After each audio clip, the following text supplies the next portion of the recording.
ഈ അതിഥികളൊന്ന് പരിചയപ്പെടുത്തുകയാണെങ്കിൽ നമ്മുടെ ധോണി പറഞ്ഞില്ലേ ഒരാൾ ഒരു ദിവസം 20 മുട്ടയുടെ വെള്ള കഴിക്കണം, അങ്ങനെ എന്തോ പറഞ്ഞില്ലേ? ധോണി പറഞ്ഞതുപോലെ നമ്മളൊക്കെ ഓരോ ദിവസവും 20 മുട്ട വീതം കഴിക്കാൻ തുടങ്ങിക്കഴിഞ്ഞാൽ പിന്നെ പാവം കോഴിക്ക് ടോയ്ലറ്റിൽ പോകാൻ പോലും സമയം കിട്ടില്ലല്ലോ എന്ന് പറഞ്ഞ ആളാണ് ഒന്നാമത്തെ ഗസ്റ്റ്. നമസ്കാരം, ഞാൻ നന്ദു.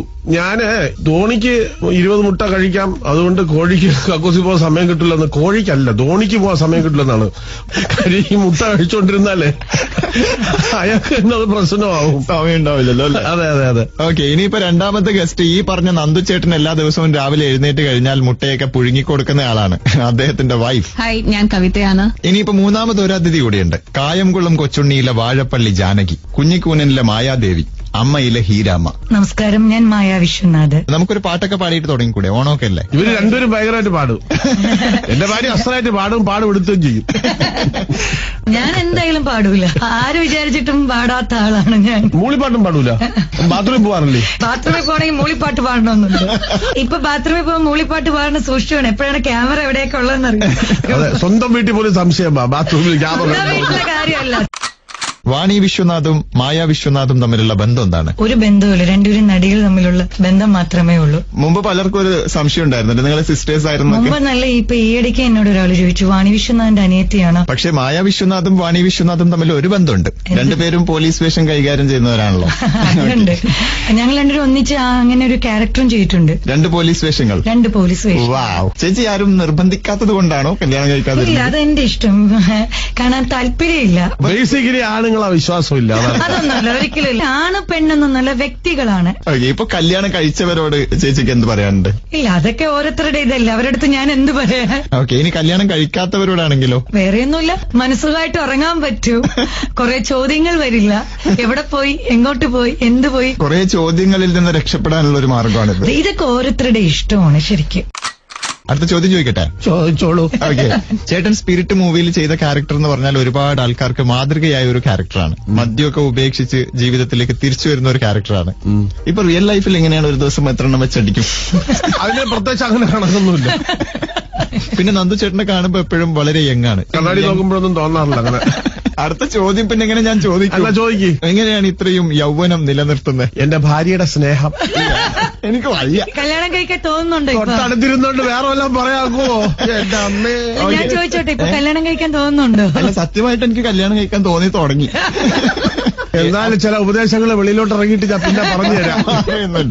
ഓക്കെ, അപ്പൊ ഇനി നന്ദു ചേട്ടന്റെ വൈഫിനോട് ഞാൻ ചില ചോദ്യങ്ങൾ ചോദിച്ചോട്ടെ. നന്ദു ചേട്ടൻ ദിവസേന എത്ര മുട്ട കഴിക്കും? ഡെയിലി ഒന്നുമില്ല, വല്ലപ്പോഴും ഒരു മുട്ട. അത്രേ ചേച്ചി കൊടുക്കാം. ഓക്കെ, കവിത നന്ദലാൽ, അതാണ് പേര്. കവിത എഴുതുമോ, കവിത ചൊല്ലുമോ, കവിത കേൾക്കുമോ? അതുമായിട്ട് ഒരു ബന്ധവുമില്ല. നന്നായിട്ട് അറിഞ്ഞിട്ട പേരാണല്ലോ അപ്പൊ. ഓക്കെ, അപ്പൊ നമുക്കിപ്പോ നന്ദു ചേട്ടൻ ഒരു കവിത രണ്ടുപേരും ചൊല്ലിപ്പിച്ചാലോ? അഭിനന്ദ. കാര്യം പറഞ്ഞാല് ജനിച്ചു വളർന്നതെല്ലാം ചെന്നൈയിലാണ്. ബെസ്റ്റല്ലേ, തമിഴ് കവിത ചൊല്ലട്ടെ, നമുക്ക് പുതുതായിട്ട് കേൾക്കാനും പറ്റും. ചൊല്ലിക്കൊടുക്കും തമിഴ് കവിത. ഏതെങ്കിലും രണ്ടുപേര്. ഈ ചെറുപ്പത്തിലുള്ള മറ്റേതൊക്കെ മതി. മൊട്ടൈ സേർന്നിട്ട് മുരിങ്ങ മരത്തിൽ ഏറിട്ട്, അതൊക്കെ മതി. അടുത്ത പ്രാവശ്യം വരുമ്പോ പഠിച്ചിട്ട് വരണം. മുസാഫിർ ഹു യാരോ ന കർ ഹൈ ആശിഖാന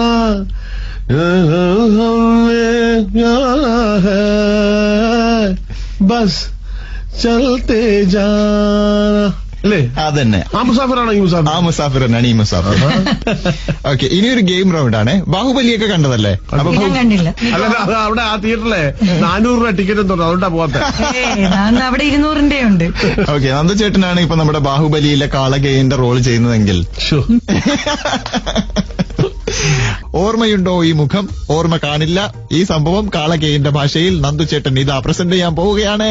അയ്യോ,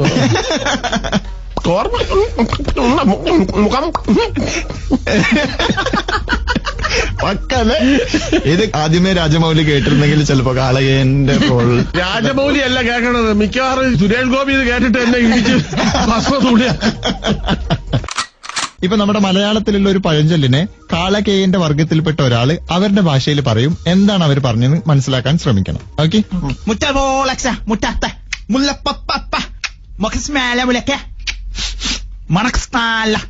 മുറ്റത്തെ മുല്ലയ്ക്ക് മണമില്ല.